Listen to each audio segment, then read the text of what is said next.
ஓம் வசிஷ்ட மகா கணபதியே நமக. வணக்கம். எஸ்கே ஜோதிடத்தின் வாயிலாக உங்களை சந்திப்பதில் பெருமகிழ்ச்சி அடைகின்றேன். ஜோதிடம் சார்ந்த இன்றைய தலைப்பு வெளிநாட்டில் வேலை யாருக்கு அமையும் என்கின்ற தலைப்பில் பார்க்க இருக்கின்றோம். அதற்கு முன்னாடி என்னுடைய சேனலை நீங்கள் சப்ஸ்கிரைப் செய்துக்குங்க. பெல் ஐக்கானை மறக்காமல் ப்ரெஸ் பண்ணுங்கள். உங்களுடைய நண்பர்களுக்கும் உறவுகளுக்கும் ஷேர் பண்ணுங்கள், கமெண்ட் பண்ணுங்கள். இதுபோன்று செய்வதன் மூலமாக என்னுடைய வீடியோ பதிவானது உங்களை வந்தடையும். ஜோதிடம் சார்ந்த பல்வேறு கருத்துக்கள் உங்களுக்கும் கிடைக்கப்பெறும். நன்றி. தலைப்பில் போகலாம். தலைப்பு என்னென்னா, வெளிநாட்டில் வேலை யாருக்கு அமையும் என்கின்ற தலைப்பில் பார்க்குறோம். பொதுவாகவே இதுக்கு சில 4 ரூல்ஸ் நான் சொல்கிறேன். அதாவது என்னுடைய அனுபவத்தில் எனக்கு தெரிந்த கருத்துக்கள் உங்கள்கிட்ட நான் ஷேர் பண்ணுறேன். பொதுவாகவே பிறந்த இடத்துலேருந்து வெளியில் போகணும் அப்படின்னு சொன்னால் ஃபஸ்ட்டு லக்னாதிபதி என்று சொல்கின்ற லக்னத்துக்கு அதிபதியானவர் 6, 8, 12ஆம் இடங்களில் அமரணும். இப்போ லக்னாதிபதி 6ஆம் இடத்துல இருக்கிறார், லக்னாதிபதி 8ஆம் இடத்துல இருக்கிறார், லக்னாதிபதி 12இல் இருக்கிறார்.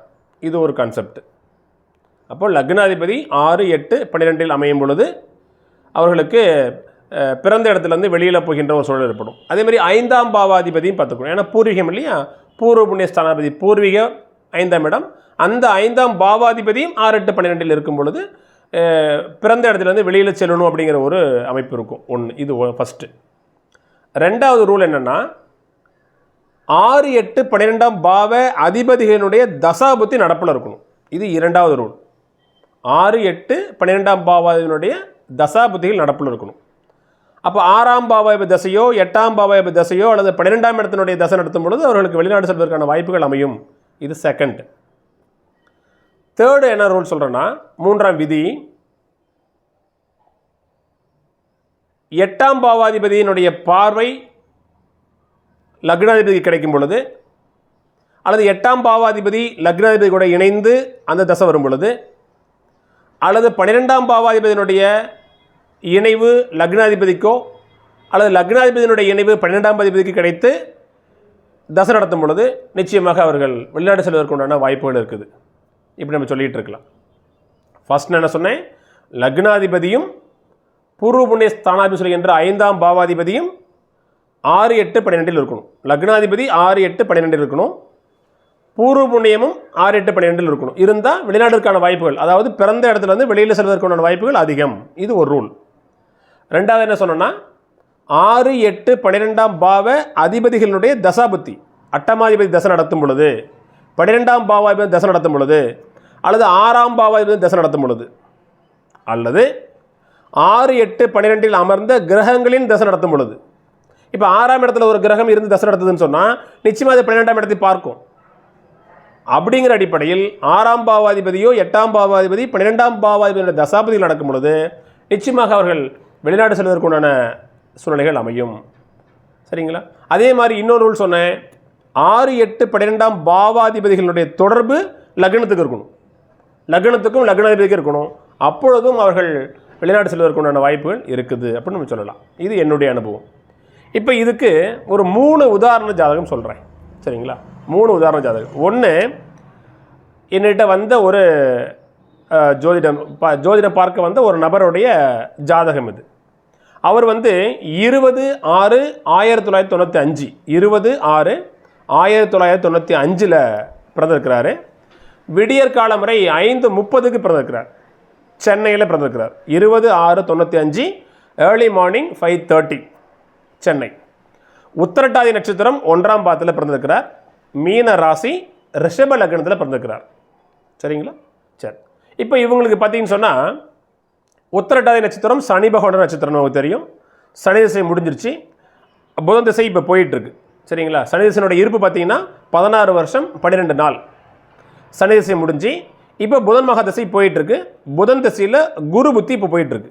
புதன் திசை குரு புத்தி, சுக்கரனுடைய அந்தரம் போயிட்டுருக்கு. இப்போது இவர் ஃபாரினில் இருக்கிறார். இவர் சாஃப்ட்வேர் இன்ஜினியராக ஃபாரினில் துபாயில் ஒர்க் பண்ணிகிட்ருக்கார். இவருக்கு பாருங்கள், லக்னாதிபதி ரிஷப லக்னம், லக்னாதிபதி சுக்கிரன் ஆட்சி. சரிங்களா? அதே மாதிரி தசாநாதன் புதன் லக்னத்திலே திக்பலம் அடைகிறார். ரிஷப லக்னத்துக்கு 5ஆம் பாவாதிபதி புதன். அப்போது 1, 5ஆம் பாவாதிபதியுடைய இணைவு லக்னத்தில் இருக்குது. இது ஒரு அற்புதமான ஒரு அமைப்பு. அது அப்போ ரிஷப லக்னம், லக்னத்தில் சுக்கிரன் புதன் இருக்குது. ரொம்ப அற்புதமான அமைப்பு. புத்திநாதன் யார்? இப்போது குரு. இவர் யார்? ரிஷப லக்னத்துக்கு அட்டமாதிபதி. அப்போ ரிஷப லக்னத்துக்கு அட்டமாதிபதியான இந்த குரு பகவான் லக்னத்திற்கு 7ஆம் இடத்தில் அமர்ந்து லக்னத்தை பார்க்கிறார். இந்த ரூல் தான் நான் சொன்னேன் உங்களுக்கு ஏற்கனவே. எப்பொழுதுமே லக்னத்தோடு 8ஆம் பாவாதிபதியினுடைய இணைவு கிடைக்கும் பொழுது, பார்வை கிடைக்கும் பொழுது வெளிநாடு செல்வதற்குண்டான வாய்ப்புகள் அமையும். அந்த 8ஆம் பாவாதிபதியுடைய தசாபதி காலகட்டங்களில் நிச்சயமாக அமையும். இப்போ இவர் ரிஷப லக்னம், லக்னத்தில் சுக்கிரன் புதன் இருக்கு, 7ஆம் வீட்டில் குரு பகவான். ரிஷப லக்னத்துக்கு 8ஆம் பாவாதிபதியான குரு பகவான் 7ஆம் இடத்தில் அமர்ந்து லக்னத்தோடு தொடர்பில் இருக்கிறார். அப்போ அட்டமாதிபதி லக்னாதிபதியுடன் தொடர்பில் இருக்கிறார். அட்டமாதிபதி தசாநாதன் புதனோட தொடர்பில் இருக்கிறார். சரிங்களா? 4ஆம் பாவாதிபதியான சூரியன் புதனோட வீட்டில் அமர்கிறார். சுக்கிரன் புதன் இணைவு, இந்த காம்பினேஷனை அவர் சாஃப்ட்வேர் இன்ஜினியராக அவர் ஆகியிருக்குது. ஸோ புதன் என்பது படிப்புக்கான ஒரு ஆராய்ச்சி படிப்புக்கான ஒரு கிரகம். சிறந்த அறிவாற்றல் சார்ந்த துறைகளுக்கு சொந்தக்காரர் புதன். ஸோ அந்த சுக்கிரன் புதன் இந்த காம்பினேஷன் கம்ப்யூட்டர் சயின்ஸ் ஒத்துப்போகும். சூரியனும் அங்கே டிகிரிஸ் பார்த்திங்கன்னா ஒன்றா இருக்கும். குருவோடைய பார்வை லக்னத்துக்கு இருக்கும் பொழுது, சுக்கிரனுக்கு புதனுக்கு இருக்கும் பொழுது இவர் வெளிநாடு செல்கிறார். சரிங்களா? இது மற்றும் ஒரு எடுத்துக்காட்டு. இன்னொரு ஜாதகம். இவர் பார்த்திங்கன்னா 12/12/1986 பிறந்திருக்கிறார். 12/12/1986. இவரும் பார்த்திங்கன்னா விடியற் காலை 4:45 4:45 பிறந்திருக்கிறார். சரிங்களா? மயிலாடுதுறையில் பிறக்கிறார் இவர் பாருங்கள், அஸ்வினி நட்சத்திரம் 3ஆம் பாதம். அஸ்வினி நட்சத்திரம் 3ஆம் பாதம், மேஷ ராசி, விருச்சிக லக்னத்தில் பிறக்கிறார். இப்போ அஸ்வினி கேது பகவான் நட்சத்திரம். கேது திசை முடியுது சின்ன வயசுலேயே. அதுக்கப்புறம் சுக்கிர மகாதசை 20 ஆண்டுகள் இவருக்கு போகுது. அதுக்கப்புறம் சூரிய மகாதசையும் இவருக்கு போகுது. அடுத்தது இவருக்கு கிட்டத்தட்ட ஒரு 28-29 வயசு காலகட்டங்களில் இவருக்கு சந்திர மகாதசை ஆரம்பிக்குது. சரிங்களா? இவர் வளர்பிறை தசமி துவாதசி திதியில் பிறக்கிறார். வளர்பிறை துவாதசி திதியில் பிறக்கிறார்.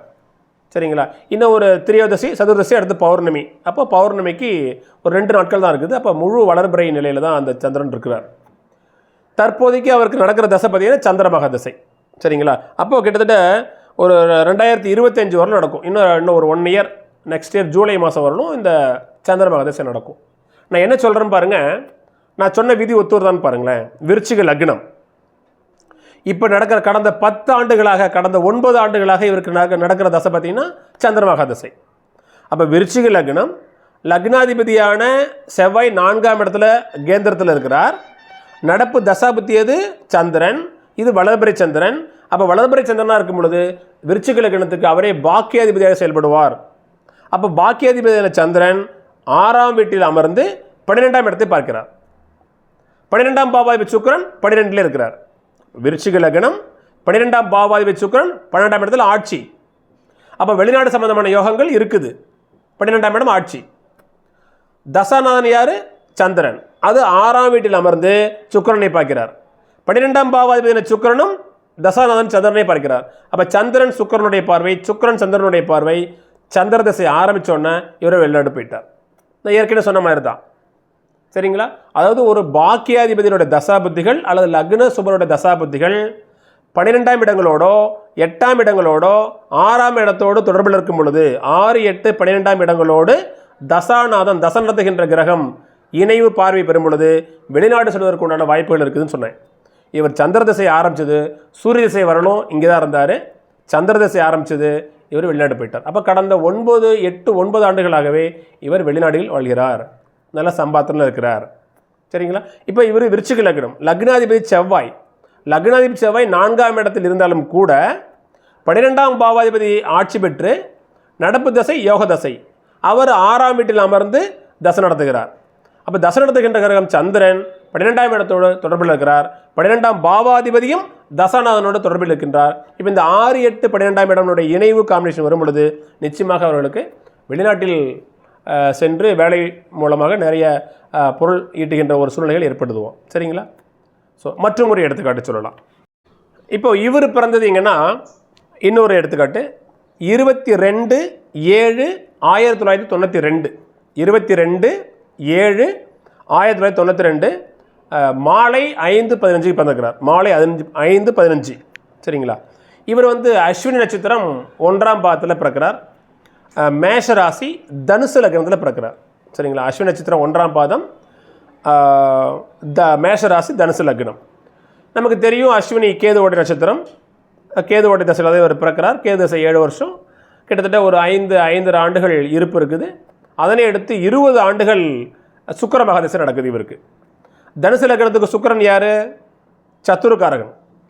வரக்கூடாத தசை. 20 ஆண்டுகள் சுக்கிர தசையில் படாத பாடுபடுகிறார். சின்ன வயசில் பெருசாக அவருக்கு தெரியல. ஒரு 10-15 வயசுக்கு பிறகு சுக்கிர தசை இவரை வந்து புரட்டி போடுது. ஒரு படிப்பை விடுறாரு, கஷ்டப்படுறாரு, நிறைய பிரச்சனைகளில் ஈடுபடுறாரு. சரிங்களா?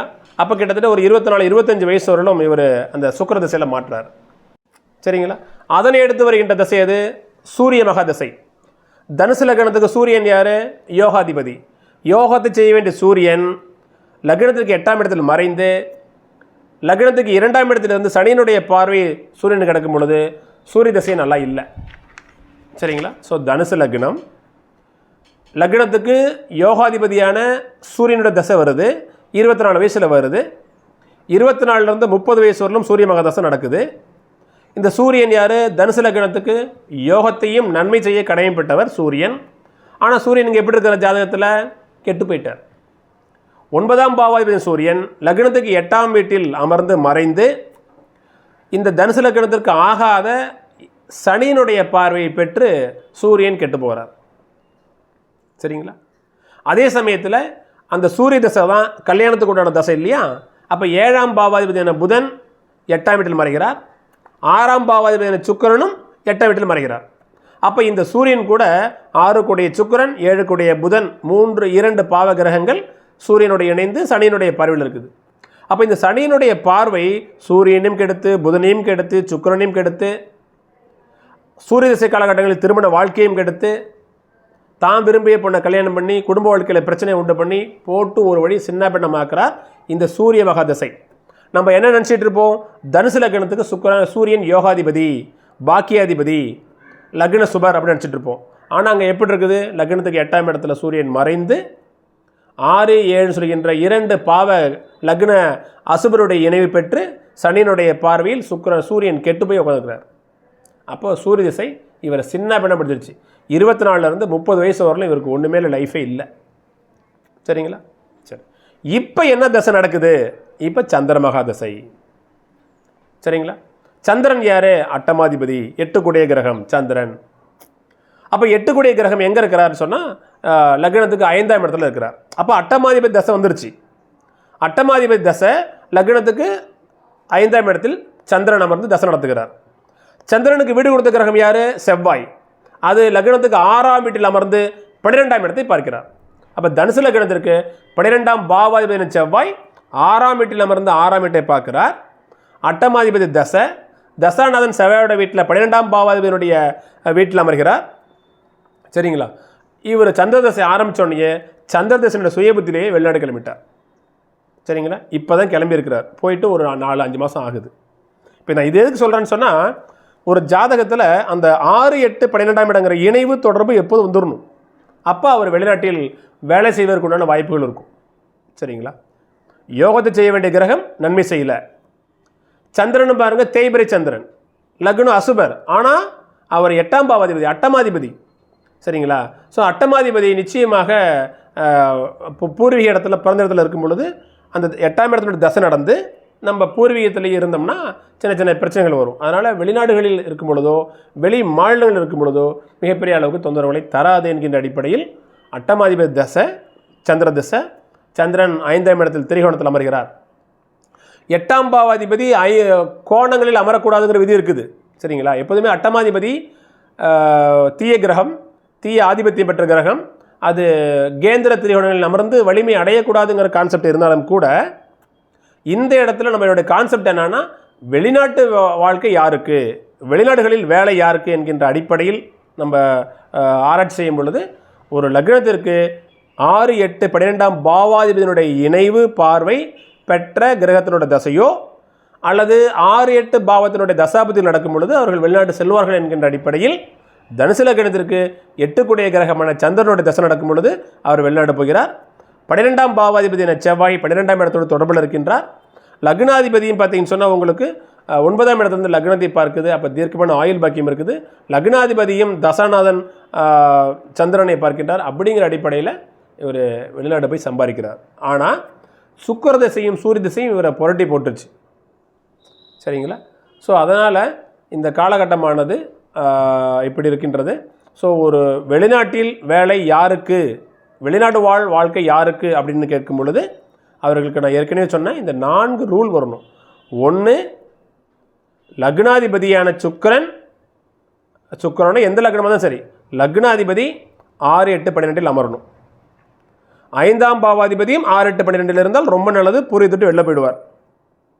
6, 8 2வது விதி 6, 8, 12ஆம் பாவாதிபதியோட தசை நடக்கணும்.